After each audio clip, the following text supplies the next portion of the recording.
someone took the time to draw this, print it onto like multiple pieces of merchandise. Somebody made that investment, bro. Display it for the world to see, and somebody probably bought it. Yeah, there's a market for that for sure. Hello, and welcome to That Time We Hosted a Podcast, aka That Time Podcast, the only show reborn into this world to get Supercon. I'm one of your big three hosts, Marcelo, joined as always by my co-host, famed Labubus seeker, Ian. That's me. And One Piece TCG prodigy, Zach. Ban Gum Gum Giant. Also, he's not a prodigy. But yeah, what's up, boys? How we doing? I was doing laundry today, being a good husband and future father. That's very Yakuza husband material of you. Yeah, very Yakuza husband of me. Way of the house husband or whatever it's Way called. of the house husband, yeah. That's I've who never I seen aim it, to so be, I bro. couldn't do the reference. That's who I aim to be. How's for sure. life? How's life in the fast lane, boys? Man, I have seen a lot of anime. Like a It's lot. a busy season. It's a busy fucking season. A little bit overwhelming, some would say. I was telling Zach earlier that I feel like this is the most anime I've ever seen, like ever, at the same time, like multiple shows at the same time. Absolutely. But every time I finish one, I'm like, okay, cool. It's like that. Like Takopi, we just like finished watching Takopi's Original Sin. I have to watch. Don't spoil. And please. it's a 6-episode anime. Isn't it 7? Nope. 6. Okay.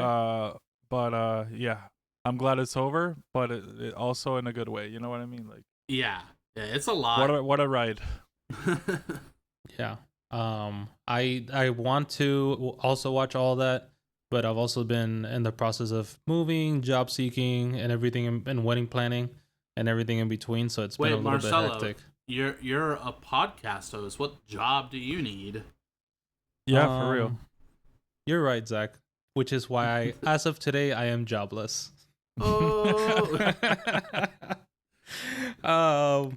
No, this is not where I announced that I'm dedicating my whole life to podcasting until it works. But but I am jobless, which is cool. Other than that, yeah, I've tried my best to keep up with like all the amazing anime, but it's been a lot. For sure, yeah. It's a lot, and like finding that like balance between work, except for Marcelo, life, and then like other things, video games, reading, family. Yep, trying to be a good husbando or a fianzo or however they say it in Japanese. How do you say that word in Japanese, Zach? Oh, God, husband? Hold on. I gotta look at my Husbando, what do you mean, bro? Yeah, but like, but is there a word for fiance? I imagine there's a word for fiance. Fiance probably. Husband is Kanojo. No, husband is goshujin. Goshujin. Goshujin. Yeah, trying to be a good one of those. Sama. And if you wanna be like Borat, you go tsuma. Tsuma. It's my wife. Or you can just say my wife. Yeah, there you go. So yeah, we went to Supercon and it was fun. Went to Supercon. I think this is the most for people who are not from Florida and happen to be listening to this. This is like our local Comic Con, but not really because it's very, very low key compared to Comic Con. I think heavy anime leaning. I would say it's the biggest one down here in Miami, like around Miami. Miami. Like if you go to like Orlando, MegaCon is like a huge convention, much bigger than Supercon. Which I look forward to partaking in now that I'll be closer to that area. Yeah. And I mean, but like even like compared to where it started, Supercon is huge in comparison. I remember I went to like one of the first Supercons.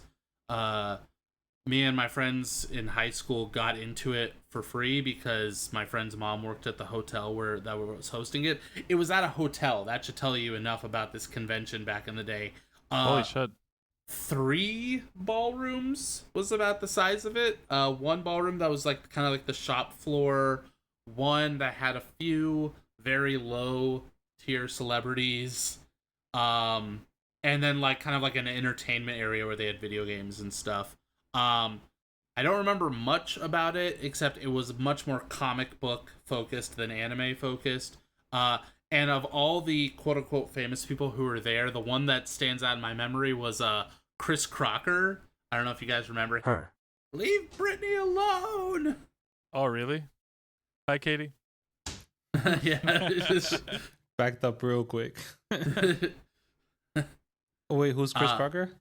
Chris Crocker. You don't remember the internet meme from like back in the day, like, or it wasn't a meme. I mean, they were trying to be serious, but it was like a girl under the covers being like, "Leave Britney alone." Yeah, about I do like remember Britney that. Spears. No, are you too young for that? No, Yeah. they made fun of him in South Park. I remember.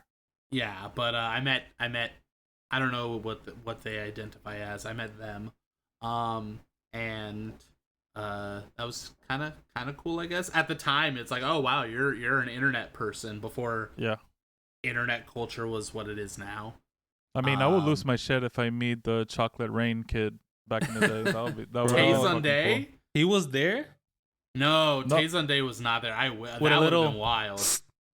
Being away from the but yeah, now Supercon's like a whole thing. This year they had Jeremy Renner was there one day. Yeah. John Boyega. John and then, Boyega, like, yeah. And then they had just like a lot of voice actors and stuff. Yeah. I feel like previous years it's been bigger. They had like bigger people show up. Like I remember one year, was it last year or 2 years ago? They had Hayden Christensen from Star Wars and Jumper. Did we go to that one? I can't remember. I went to that one. I went to that one with Chris, who I hosted a different podcast with a while back. But it's also one of our good friends. Yes. We love him. Sometimes. And and Except when he says that like he likes to overspend at Publix for no reason. Or he doesn't like anime for some reason. Yeah, he acts like anime is like beneath him. But still, yes, one of our very good friends. Still very loved. Yes. And he has a lovely dog as well. Indeed. But yeah, Supercon. What else is happening? What are you guys currently like reading? What am I'm actually reading a manga. Yeah, for a change. As you guys know, I'm not a big manga reader, but I've been reading a manga called Hero Organization, and it's pretty cool. It's like 30 chapters out. So it's like, I think there's a trend now of having older protagonists. So it's like this 30-something year old guy who has a kid, and he's like a single father, and he works building mechas. Like he builds like low tier mechas. But then the government tells him like, oh, you have like a lot of like vital energy, so we're offering you the chance to work for us like as a soldier, because apparently these mechas draw life energy and amplify like their, I don't know, like beams and swords and things like that. So he's on the road to becoming one of planet Earth's greatest heroes, I guess. You know what came to my head when you started saying that? I'm like, is this like Real Steel, but like with Hugh Jackman? Real Steel, that's funny. Is he Hugh Jackman? So I think the author saw Real Steel, but he also liked Gundam a lot. So it's like a combination of both. Can't blame that's him. Beautiful. We love a comeback story. Yeah. What about you, Marcel? Are you reading anything good right now? The Usual Suspects, nothing crazy. Kagurabachi, which you guys still need to read. Ultimate Exorcist Kyoshi. Also, caveat to what Ian said, he's like, I'm reading a manga. This is excluding the Usual Suspects, Chainsaw Man, and One Piece. Goes without saying, of course. I just wanted to clarify. Yes. Which, by the way, I put in the chat, but I was reminiscent on back in the days before this all turned into what it is today, when it was just me and Zach, two lonely guys talking to each other about every chapter that came out. And Ian being like, cool, Chainsaw Man, yeah. I'll wait till it gets to the anime. Yeah, he would literally be like, I'll talk to you in like 3 years. And I'm like, bro. and now we have peak Chainsaw Man happening. Yep. Peak Denji. We're back, baby. We're back. You know, People like to Fujimoto, I complain- know, you know that this guy like levitated, on camera. It's true. I saw But man, he draw some panties. It's crazy. it. Yeah. The dude has always loved caked up individuals. Yeah. And I listen, that's just the mark of a good creator. He would have loved Megan Thee Stallion for sure. Oh wait, he's still alive. Never mind. Yeah.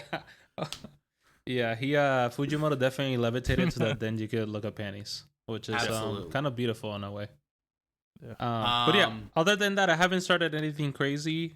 I had started the Martial King, which was from Usui, which is, if I'm not mistaken, the same person that did Usui from Demon Slayer? What? No, I mean the same artist, the same mangaka from the Science one. Dr. Stone. Oh yeah, from Dr. Stone. Boichi. Yeah.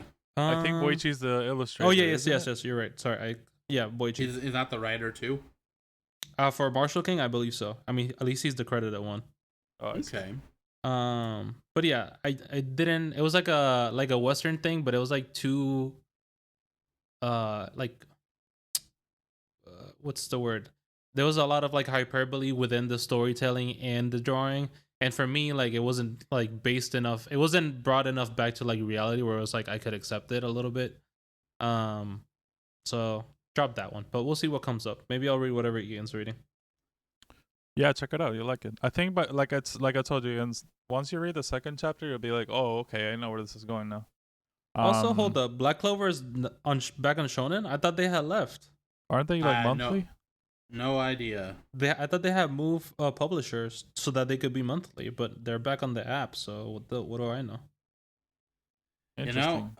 Yeah, I couldn't begin to tell you. But what I will tell you is they announced. Because speaking of watching, reading, I've been reading Akane Banashi on the Jump Plus app or Manga Plus app, whatever it's called.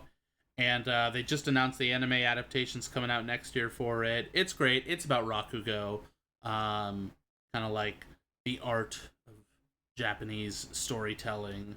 And it's really interesting. It's cool. Kind of, it's in that vein of almost like, I don't know. It's not fantasy. It's very much a realistic, down to earth story. But it's like, we're gonna teach you about an art form, and we're going to show you like every facet of it that goes into what makes a very good Rakugoka. It's kind of like Bakuman, except for Rakugo instead of manga. Man, I do enjoy anime about like a certain like niche. Yeah. Like I want to watch that karaoke one, bro. Like I just forget to watch it. It already came out and I totally missed it. By the way, no, go ahead. Sorry, I was gonna ask. Did you guys keep watching Turkey? Yes, I know Zach did. Yeah. Is it good? Yeah. So it's good. It is just the initial premise. So I mean, I guess if we're talking like minor spoilers here, it's the premise of the show. Episode 1 spoiler. Yeah.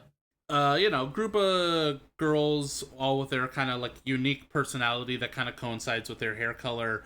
They are in a bowling league together, and they have like kind of like their little character. It's time travel anime.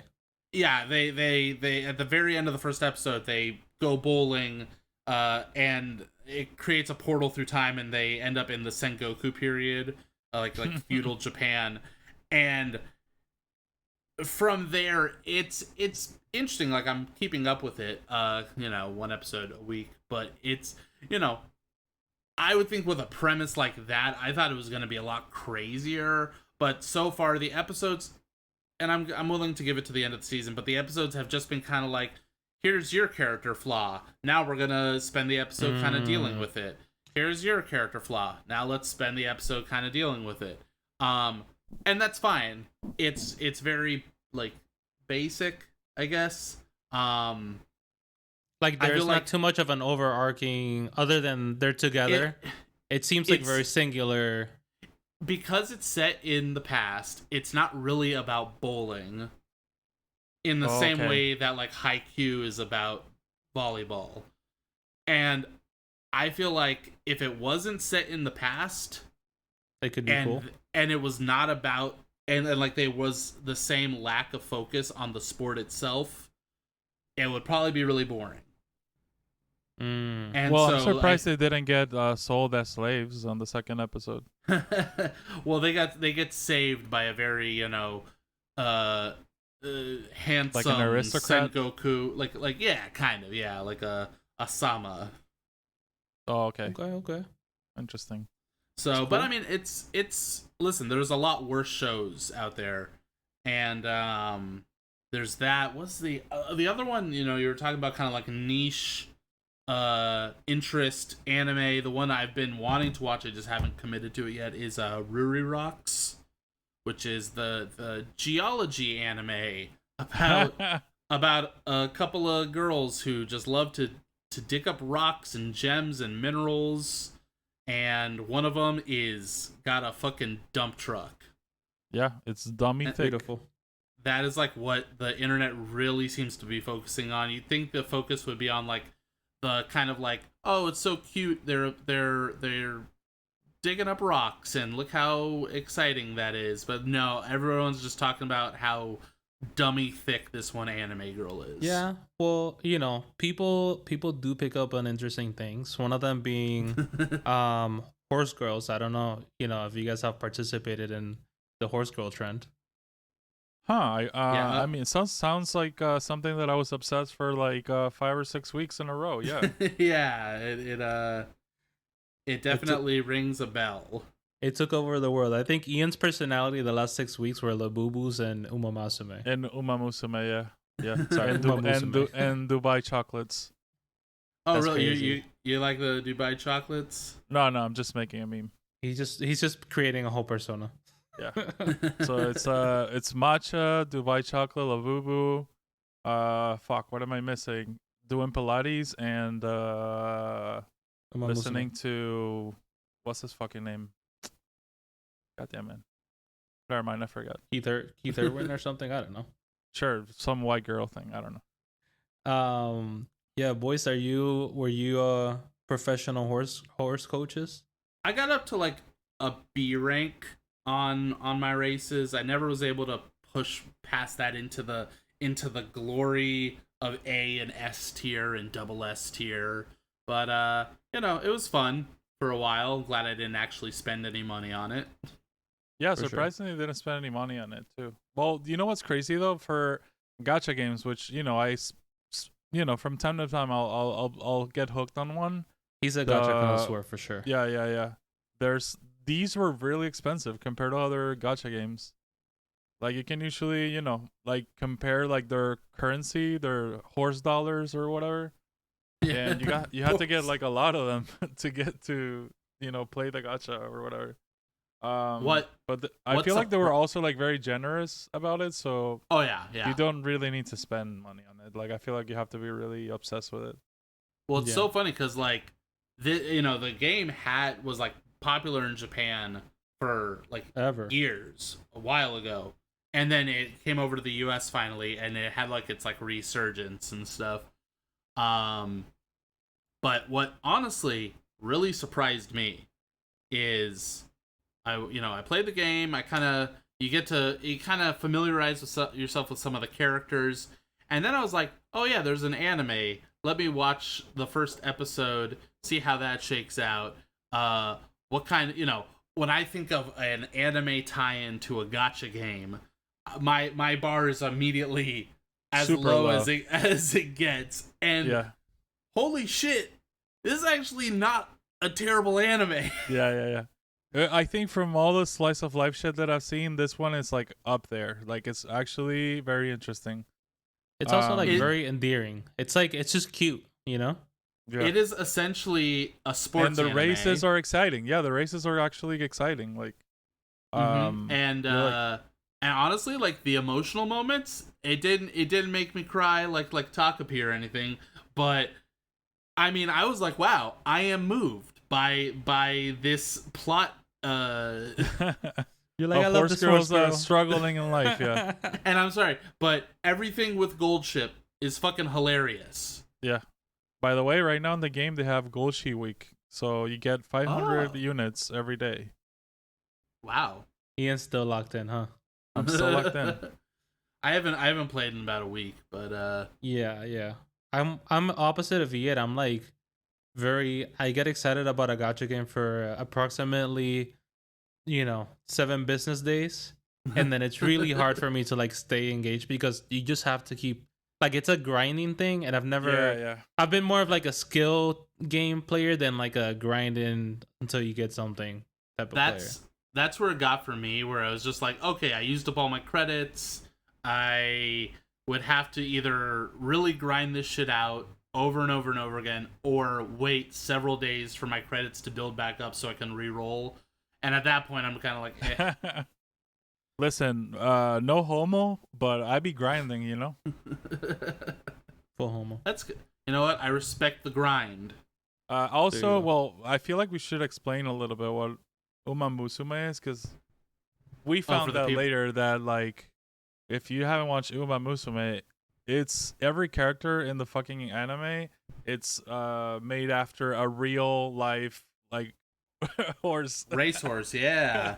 Like a real life racehorse. So, like, the names and everything are, like, literally the same name as, like, legendary horses who have raced all over the world and shit. By the way, rest in peace, Grass Wonder. We should do a minute of silence. She just passed away. Grass Wonder just passed away. Of an angel. That's all I know about the song. But what's great is, there's like that sweet spot about like a week after it started, and then going till about like 2 weeks before it kind of like it's like internet fame period kind of petered off. There's that sweet spot about 2 or 3 weeks right in the middle where suddenly I was like learning more about horse racing and horse racing history than like ever. And I'm like reading like about the whole story with there's a character called Haru Urara. Oh my god, the shining star of losers everywhere. Yeah, exactly. So like she's a very praised horse in Japan, and it's all about like losing but being persistent and shit. Absolutely, I don't know. It's fucking hilarious. That is motivation right there. Yeah. I also have this like internal theory that Zach kept looking up the horses to see if he was losing because the story makes sense or if he was just a bad trainer. No, I'm a terrible trainer. Like absolutely. But and then like what's crazy is like Cygames, they're an excellent Cygames Animation, I should say. They're an excellent animation studio.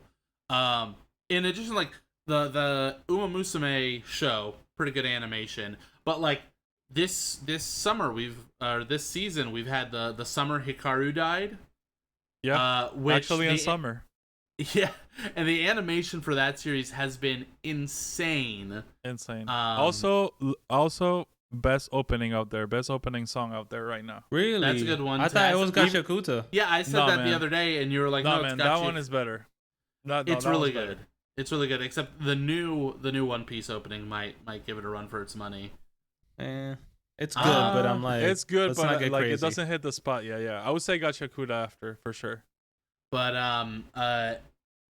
now what's the other thing I think I heard? I think Cygames is handling another like really big adaptation. Maybe it wasn't Kagurabachi, I don't think, but there was another big title that like just went to Cygames.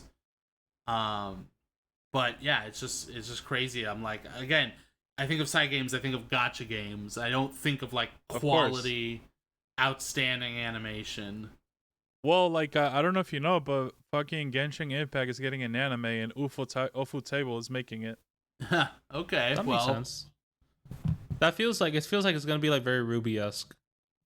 Could be. Genshin Impact gives me those vibes. Not in animation style, but like it's good. It feels like it's just like comes from another thing, make it an anime. Try to twist the story around it or whatever. Yeah. Oh, if people know who Ufu Table is, they're the one who make Demon Slayer. Yeah. So just imagine the level of animation that shit's gonna have. Yeah. Okay. So it's unconfirmed, but it is rumored that Kagurabachi is going to Cygames Pictures. And if you're listening and you think that's weird, that's don't be worried because it's actually, like we said, it's really a really good studio. Yeah, It's just like you very said low that key. Side Games makes what again? They make They make- the summer Hikaru died, and they're obviously making the Umamusume anime. Okay, I believe. And But Hikaru, dude, is so crazy because like it's very experimental, the stuff that they do, because it's like psychological horror and also like gay romance, I guess. But it's been a while. It's really good. It's really solid. It's been a while that since like an anime like really gave me the willies of just like watching it and seeing some of the stuff and being like, oh, I didn't like that at all. Not for the gay stuff. I don't. The gay stuff's fine. I'm talking more like the we know, the, Zach, like, we know. I love the gay shit. the psychological horror stuff. Yeah.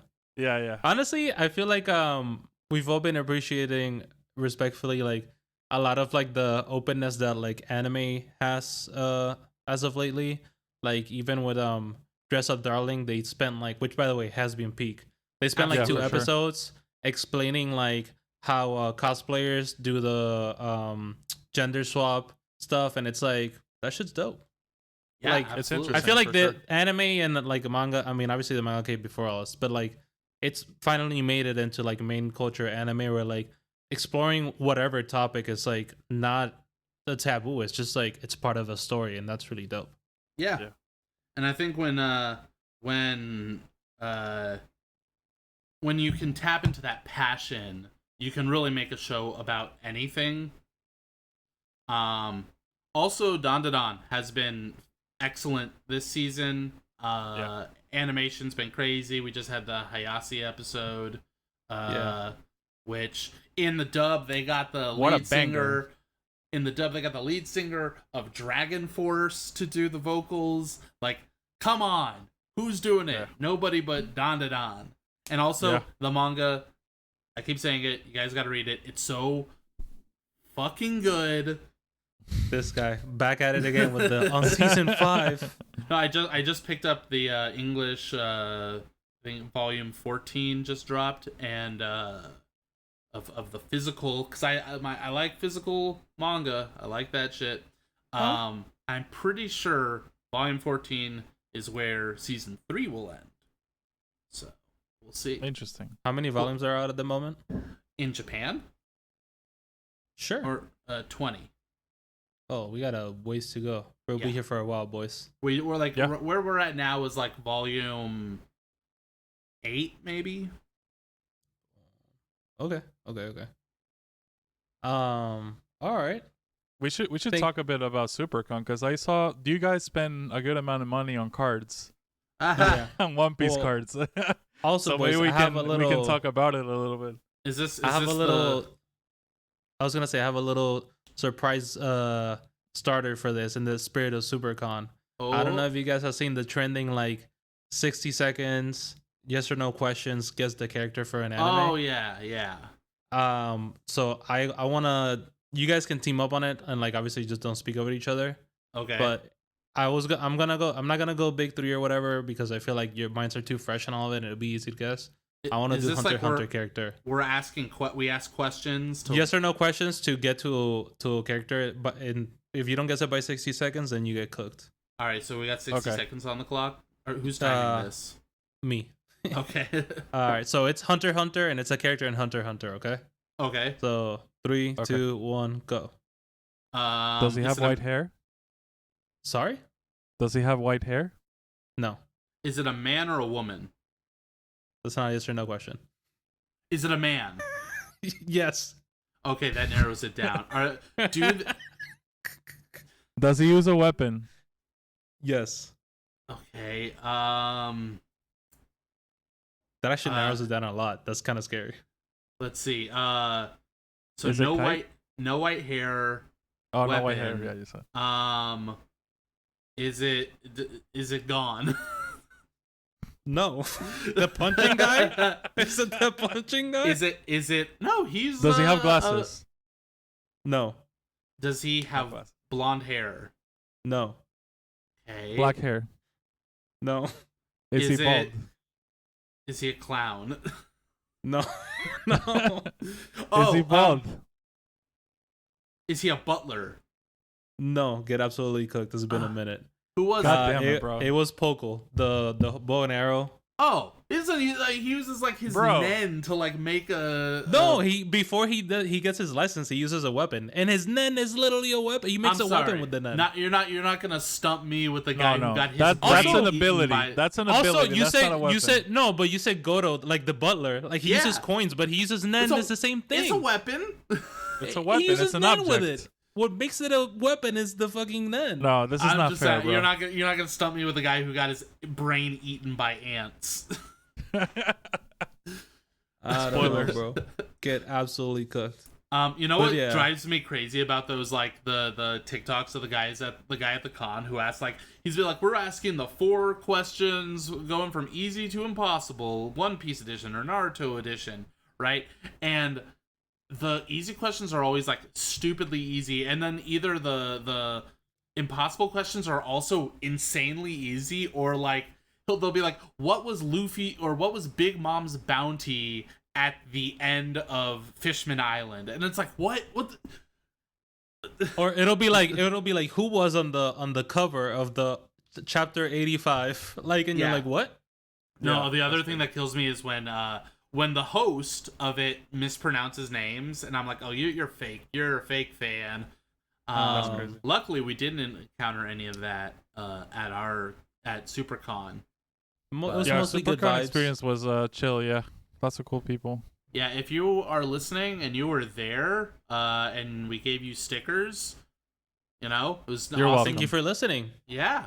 We're happy that you're listening. It was cool meeting everybody at the convention. A bunch of cool cosplayers, anime enthusiasts, people who worked at the convention. Ian, you pursued some Labubus. You want to tell I us was on the hunt for Labubus. What is the obsession? Well, with first Labubus? of all, it's kind of crazy. I don't know, man. I don't even know where that came from.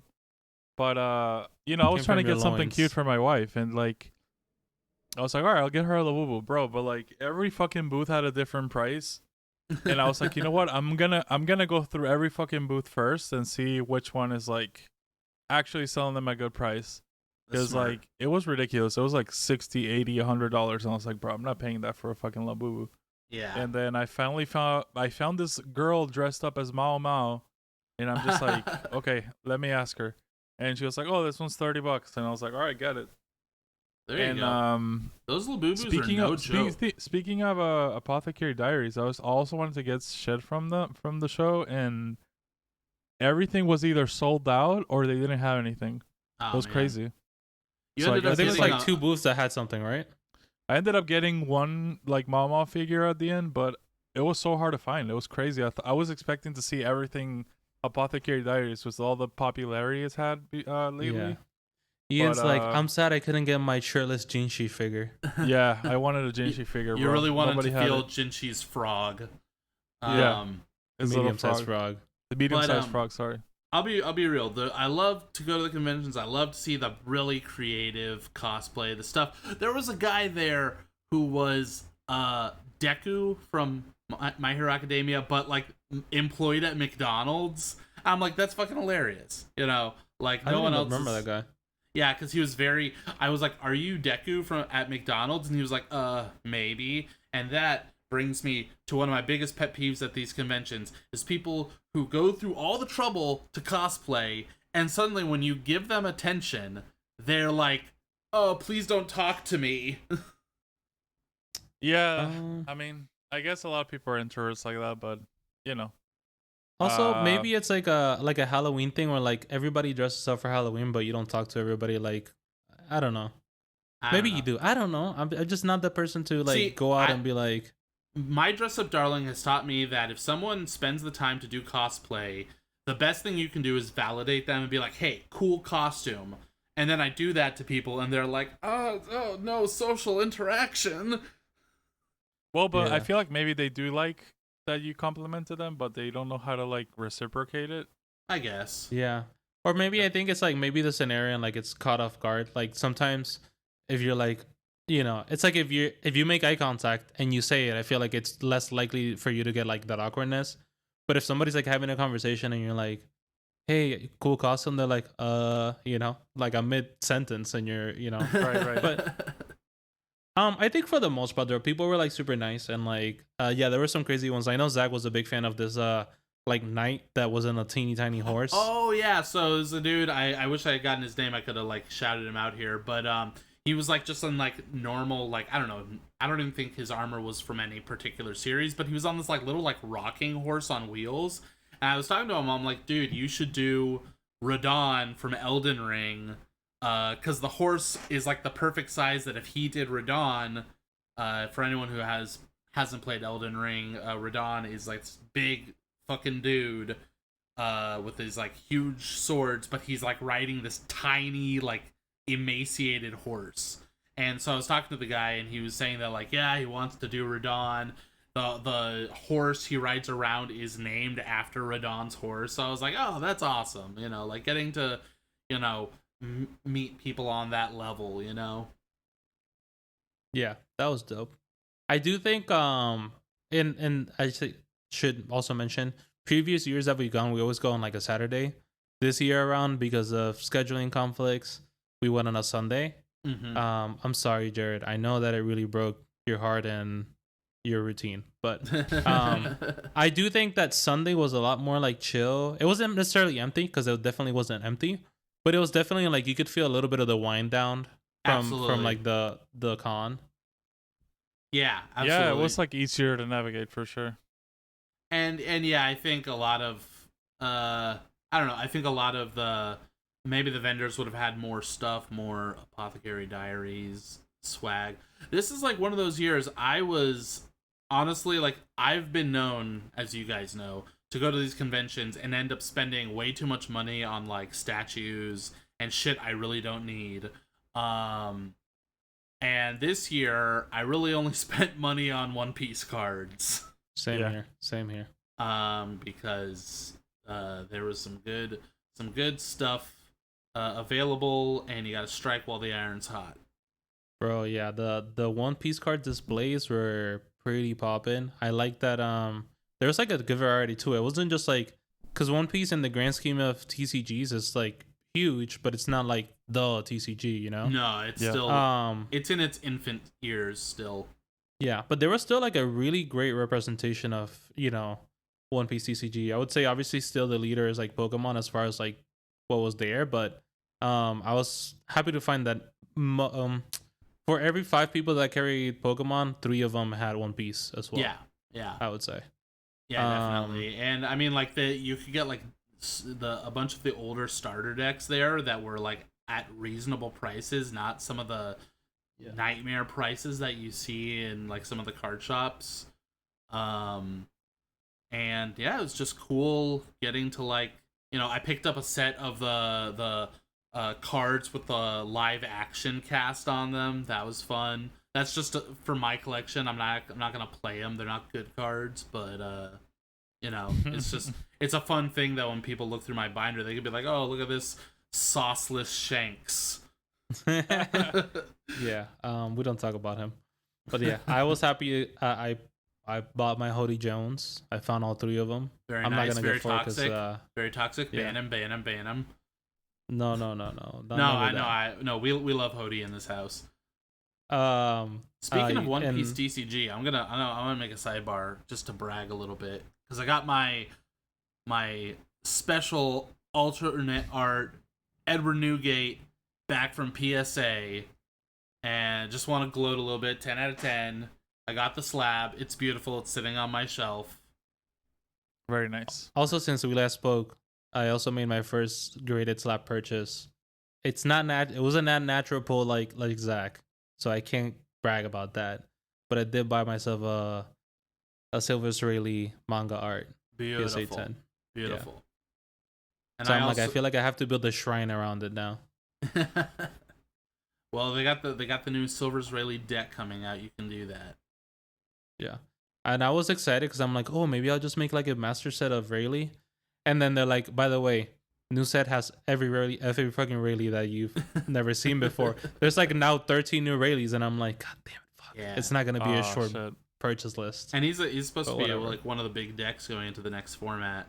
Yeah, and I'm not upset, but I'm a little bit upset because since he's a leader, that means that you don't just get the 15-cent version, but you also get the face like $50 version, and then there's probably gonna be like $150 version. I'm like, fuck, man. Yeah, that's how it goes. But with this, and sorry, and then we'll go back to Reality Land.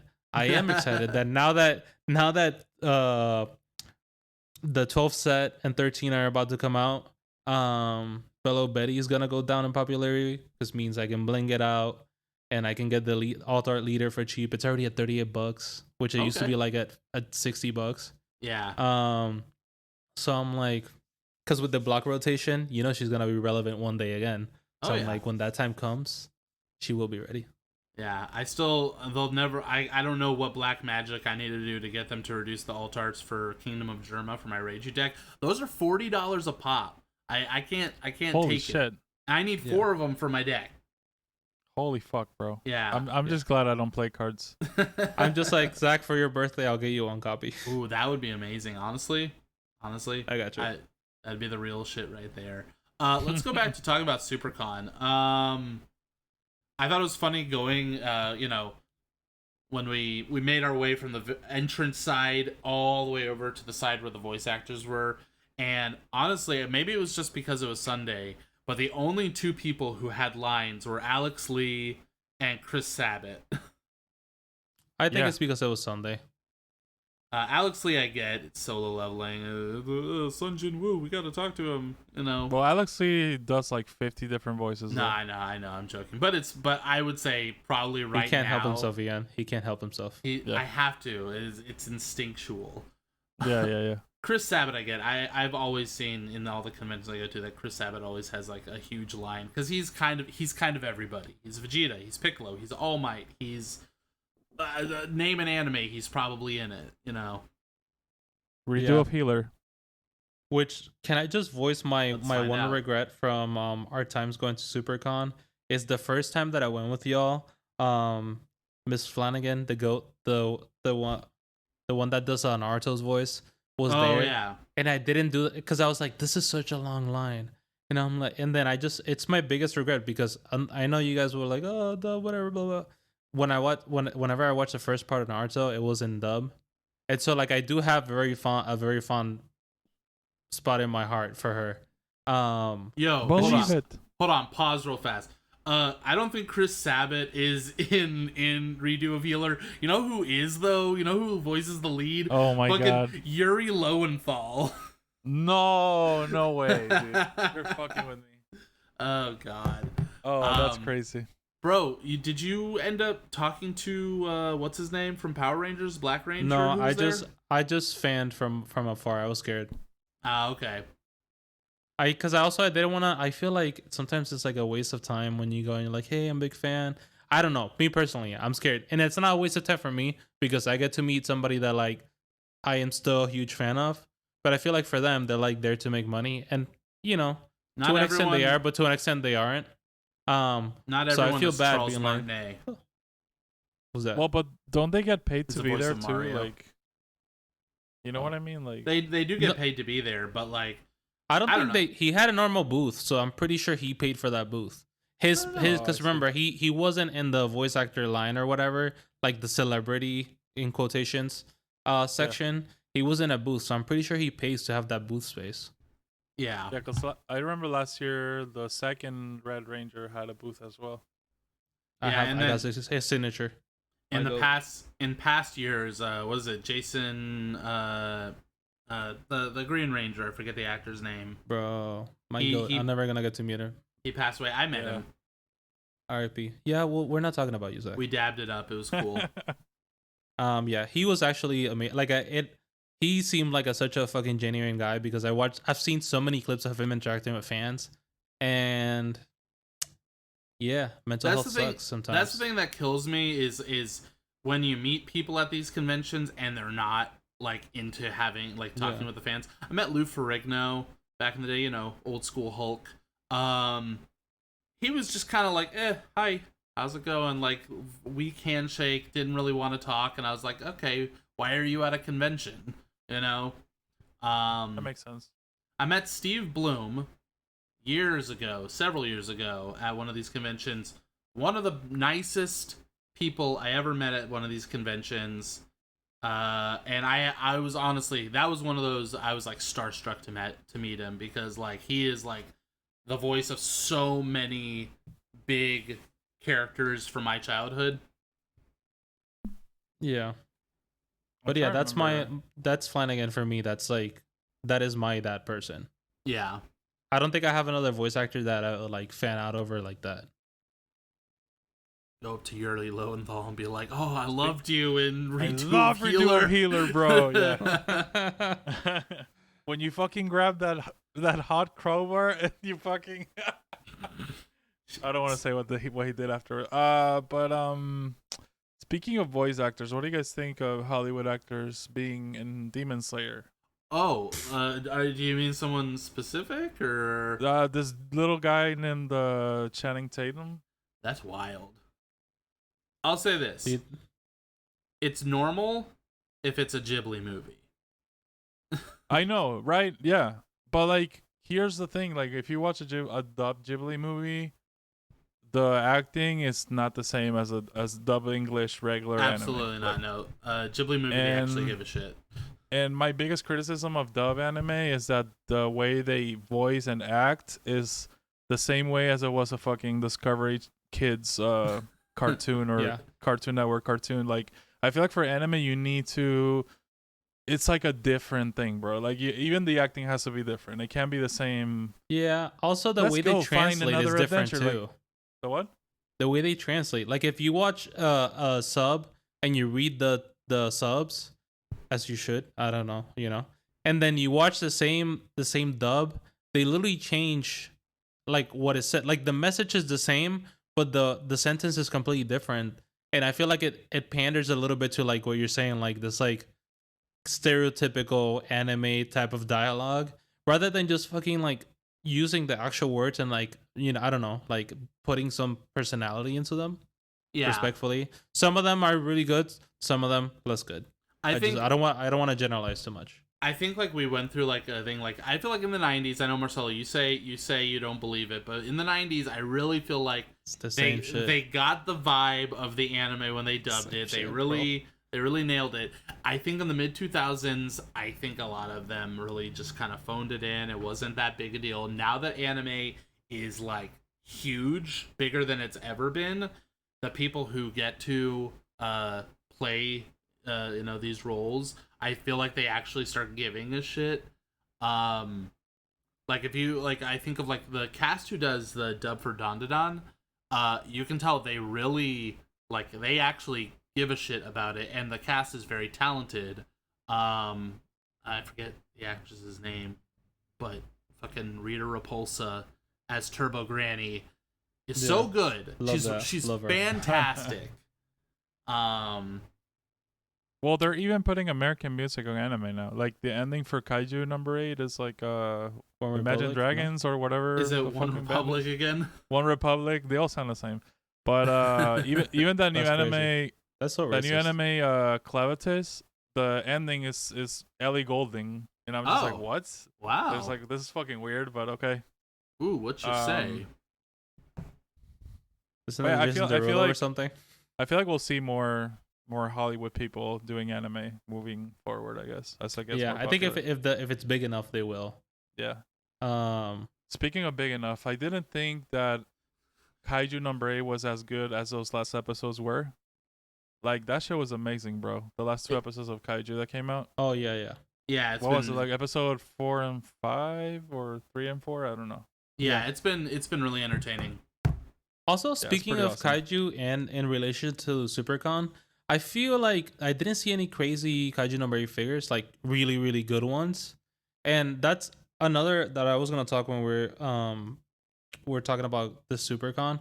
I feel like there wasn't as many vendors selling high-end figures. Like everything was like $100 and under. Like, and I feel like we've gone in other years. A lot of Presto figures, yeah. Like last year, there was a vendor that had like basically everything he had was like 2K, 3K figures. I remember and I was that like, shit. Because for me, it's like I always see them online and I'm like, are these real? And like this was the first time I saw them. I'm like, holy shit, this is and those what were I want, hundreds, you know? over $1,000. You know. Yeah. What happens every year? You get the stuff from like the Marvel comics or whatever. It'll be like a gigantic like life-size bust of Wolverine or Venom or something. But then like with anime, I mean, in the past I've gotten some good shit at conventions before. I got that gigantic Blue Eyes White Dragon. But I feel like that was lacking this year. Yeah, it really was. Well, there was that one booth that they've been there multiple years because I remember the one in like the middle. Yeah, and it had a lot of like stuff from like years ago, older statues and stuff. A lot of cool One Piece stuff, like the big Kuji ones, like the big ones, and like a pop-up parade and stuff. And bro, there was a year where they had like actual Kuji. Remember that I won like a Gojo statue? That's right. Yeah, they didn't have that. Like, they don't do that anymore. It's so weird. Like, I feel like that would be so much fun. It's fun, but I know so like one of the anime stores that we've been to that we've conversed with the owners and stuff, Siren Anime, we'll give them a little shout out here. Oh yeah, they're super cool. Yeah, they're cool, and I've talked to them because I remember asking, I think that year when the other place had the Kuji, and I think we asked them like, oh, are you guys doing the Kuji? And they said, oh, not here. They said it's fun. It's, always, it attracts a lot of people to do it, but they almost make no profit from it.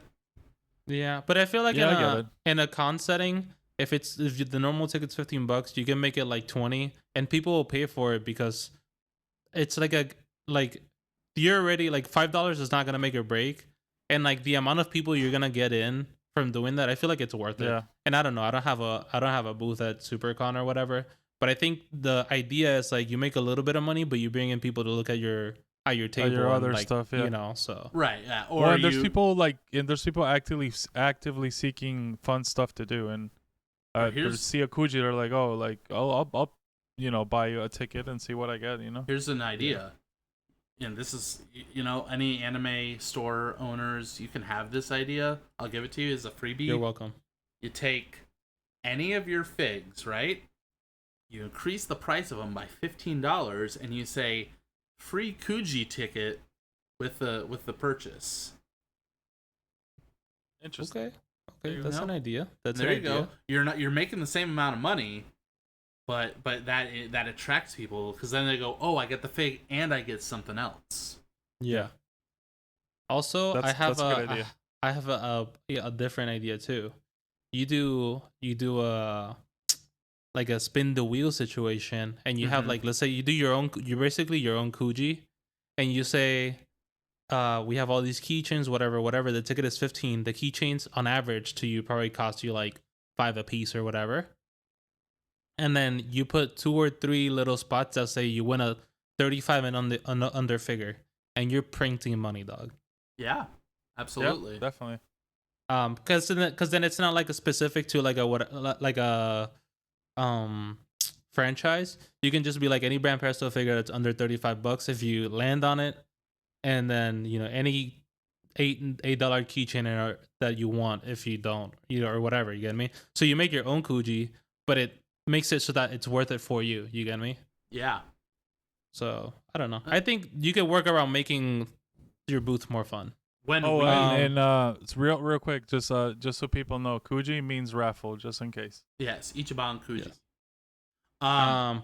That being said, this is not a diss to any of the vendors. There was plenty of really cool ones that like were super engaging, and If I was in the market for more plastic figures, which I'm not right now because I have too many and not enough space.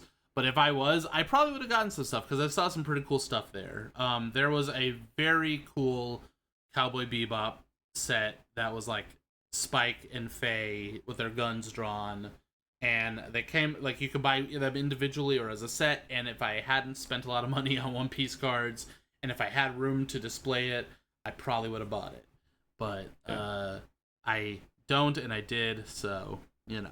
Yeah. Honestly, I can wholeheartedly say that this year I didn't see any figures that I was like jaw dropping. There's a lot of cool ones, but it wasn't like, wow, I would love to have this in my house. Yeah.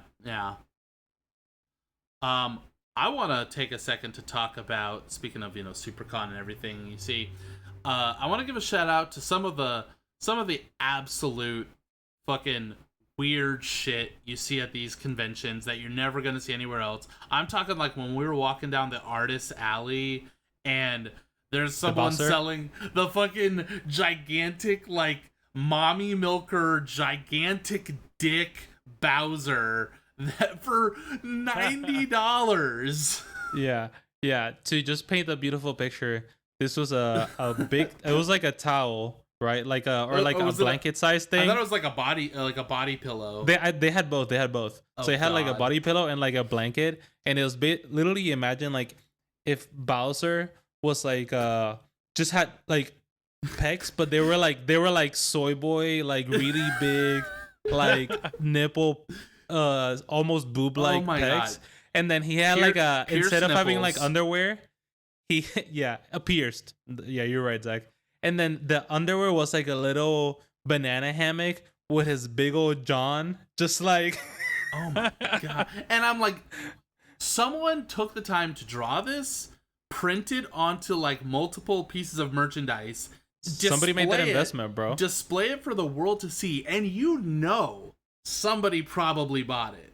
Yeah, there's a market for that for sure. And this wasn't like something like, oh, we're kind of have it tucked away in the back of our setup. This was like full on display on the corner of their booth. It was a masterpiece, bro. They're like, we cooked with this one. Made me stop dead in my tracks and go, oh, what? Take one to like Leonardo da Vinci and just gift it to him and just see his reaction. Just see what he thinks about it. Oh man, he'd be like Bowser. Or he would take inspiration and just like, instead of creating, I don't know, like an aircraft. What the fuck did he did? I forgot. Didn't he create like a first aircraft or something? Artist. I mean, he had all sorts of inventions. He helped the assassins like Ezio and. Oh right. He also did like the it didn't work, I think, but like the helicopter, but it was like the spinning. Yeah, that's what I'm talking about. Like that's what I'm talking about. Centrifugal kind of thing. And he did some like paintings, I think. Might have, maybe. No, he did paintings for sure. No, he was known for that too. No, but he's more known for Assassin's Creed 2 for sure. Yeah. Yeah. Did we see anything else crazy? I don't know. Like I said, I think it was pretty. All things considered, all bosses considered, it was a pretty tame Supercon. The only thing I was glad is that I didn't spend money on food. Yes. Yeah. Oh my God. There's enough free enough stands where they were giving out free samples of fudge, and enough stands where they were giving out shot cups of energy drink. Yeah. And that was enough to sustain us. I just don't feel like paying $20 for a fucking arepa, bro. Like that's insane. No, absolutely, yeah. That's assault. But that sustained us until we could leave the convention hall and go get Korean fried chicken. Yeah, yes. We love some Chungman chicken. Hell yeah! Shout out the little robot that didn't let us get our sauces in time. He Bro, okay, so for people listening, we went to this Korean fried chicken place and the food was really good. But I knew the drone was coming, but the guys didn't know because like I took these guys there for them to see it. And then we ordered so much food that I guess the drone has a timer for you to like take the food off of him. And he went back with our fucking food because we were not done taking it out of the drone. The onion sauce. We were like, no, the onion sauce, bring it back. That onion sauce was so good though. It was. Bro. I'm not gonna lie though, the food was really good, but I'm pretty sure it gave me bubble gut because I got home and I paid the price a little bit, bro. Oh no. Wait, but didn't we have Menchie's after that? We did. It was not. I've had Menchie's before, bro. Don't blame the yogurt. I don't ever disrespect Menchie's like that, bro. Thank you, Jared, for giving me a free Menchie's cup. Hell yeah. Shout out, Jared. By the way, MVP of the trip was Jared. That mother effer spent like an absurd amount of money on Nami figures. Yeah, Nami figures, Nami Funkos. And Nami Pops. Yeah. I think if there's a human that had like the biggest collection of Nami figures, Jared will be at least in the top 10. Second only to Oda. Because Oda has the ultimate Nami figure, aka his wife. Yeah, his wife. Wow, what a guy. But no, I mean it was, you know, listen, all things considered, it was a fun time. I always like to go to these conventions, get to see anime fans and comic book fans in their not so natural habitat. Get Touching to grass. buy cool shit, see cool shit, and just to get to, like, I don't know, you get to meet people, you get to kind of vibe with the like-minded individuals, see from far away oftentimes. see cool cosplay and Yeah. you know, Yeah. is what it's about. It's always fun to see people, you know, dig into their hobbies and shit. That's cool. That's right. One of these days we'll dress up as the fake Straw Hats. That's still my dream. Hell yeah. That would be cool. Yeah, I want to be Nico Robin. You'd be a super hot Nico Robin.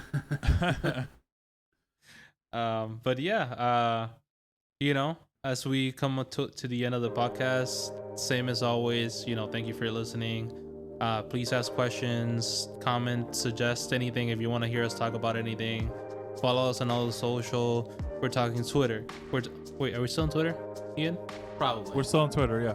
Okay, Twitter. We're talking TikTok. We're talking YouTube. We're talking Facebook. We're talking Instagram, and we're talking Zoom. All that stuff. Even on Teams, bro. Yeah. I'm a Google person myself, but my you can take care of the team. Yes, add me, Tom. But yeah, as always, until next time. It's been that time. Hell yeah. See ya.